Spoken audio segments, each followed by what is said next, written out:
حضور علیہ السلام نماز پڑھا رہے تھے. نماز پڑھاتے پڑھاتے حضور نے ہاتھ آگے کیا پھر پیچھے کھینچ لیا. صحابہ نے دیکھا تو خیر سلام پھرا تو کسی نے کہا کہ آپ نے نماز پڑھاتے پڑھاتے ہاتھ آگے بڑھا لیا تھا تو پھر پیچھے کھینچ لیا. یہ کوئی خاص عمل ہے کہ آپ ہاتھ آگے بڑھایا پھر پیچھے کیا؟ فرمایا نہیں. جنت میں کھجوروں کا ایک خوشہ لٹک رہا تھا. جنت میں کھجوروں کا ایک خوشہ لٹک رہا تھا. میں تمہارے لیے توڑنے لگا تھا پھر میں نے نہیں توڑا. کل قیامت کو ہی صحیح اور اگر میں توڑ لیتا تم کھاتے رہتے قیامت تک ختم نہ ہوتا. کھڑے کہاں ہیں؟ مدینے میں. اور ہاتھ کہاں پہنچا؟ جنت میں. اور جنت کی کھجوریں بھی 500 سال کی اونچائی پر ہیں. اور جنت کہاں ہے؟ سدرۃ المنتہا کے پاس.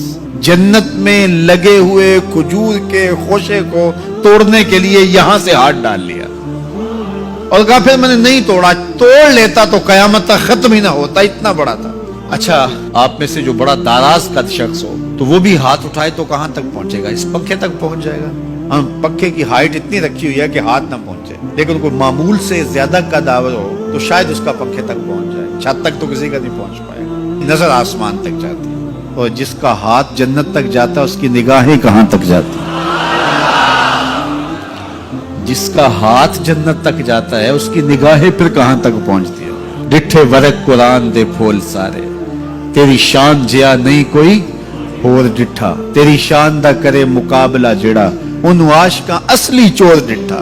کوئی نور آکھے کوئی بشر آکھے پیندا رات دنے اے ہو شور ڈٹھا. اللہ والیاں گل مکا دیتی تساں ہور ڈٹھا اساں ہور ڈٹھا. وَإِنِّي أَرَىٰ مَا لَا تَرَوْنَ وَأَسْمَعُ مَا لَا تَسْمَعُونَ. جو میں دیکھتا ہوں وہ تم اور جو میں سنتا ہوں وہ تم نہیں سنتے.